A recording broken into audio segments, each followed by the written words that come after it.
നമസ്കാരം. ഉയർപ്പിൻ്റെ പെരുന്നാളാണ്. ഒരു കഥയെന്ന് പറയാം. 2 പേർ മരുഭൂമിയിൽ ഒറ്റപ്പെട്ടു. വിശപ്പും ദാഹവും കൊണ്ട് അവർ മരിക്കാറായി.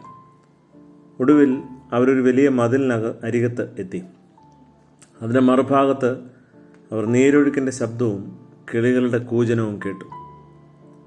മുകളിൽ മതിലും കവിഞ്ഞ് പടർന്നു നിൽക്കുന്ന മരത്തിൻ്റെ ചില്ലകൾ അതിൻ്റെ കായ മധുരമുള്ളവയായി തോന്നി. അതിലുള്ള ആൾ മതിലിന് മുകളിൽ കയറി അപ്പുറത്തേക്ക് അപ്രത്യക്ഷനായി. മറ്റേയാൾ മരുഭൂമിയിലേക്ക് തന്നെ മടങ്ങി.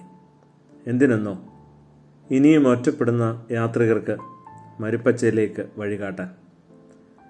ആത്മാവ് തന്നെ മരുഭൂമിയിലൂടെ നടത്തിയ 40 ദിനങ്ങളും യേശുവിൻ്റെ പരസ്യ ശുശ്രൂഷയുടെ ഒരുക്കക്കാലമെന്ന് ഞങ്ങൾ വിശ്വസിക്കുന്നു.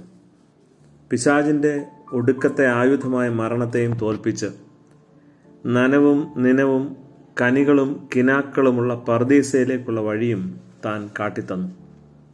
അത് ദൈവത്തെ അനുസരിക്കുന്നതിൻ്റെ വഴിയെന്ന് ഞങ്ങൾ വിശ്വസിക്കുന്നു.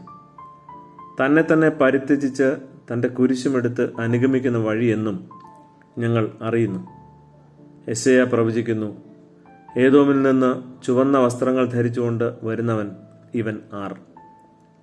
വസ്ത്രാലങ്കൃതനായ തൻ്റെ ശക്തിയുടെ മാഹാത്മ്യത്തിൽ നടകൊള്ളുന്ന ഇവൻ ആർ.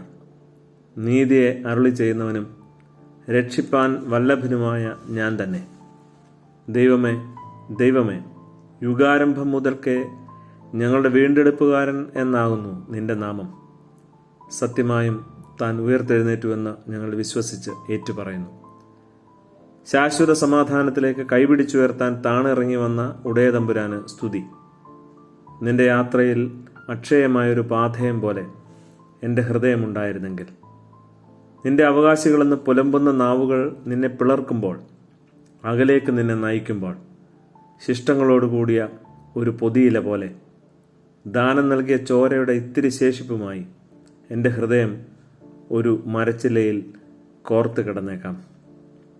ഉയരങ്ങളിൽ നക്ഷത്രങ്ങളോടും താഴെ നദികളോടും അതിങ്ങനെ ഉറച്ച് വിളിച്ചു പറയുന്നുണ്ടാവും, സ്നേഹം നൽകുക, ദാനത്താൽ ശൂന്യമാവുക.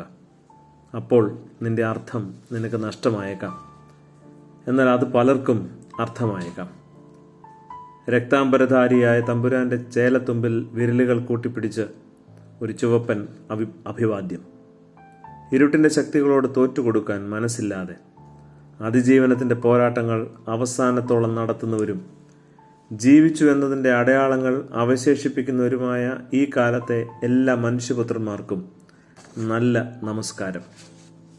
കല്ലറകൾ തുറക്കപ്പെടാനുള്ളതാണെന്ന് ഉറച്ച വിശ്വാസത്തോടെ നൽകാം നമുക്ക് വിട. ഇന്നയോളം കൂട്ടുനിന്ന നിന്റെ എല്ലാ ശ്രദ്ധയ്ക്കും നന്ദി. ശരിക്കും പ്രാർത്ഥിക്കണേ. നമസ്കാരം.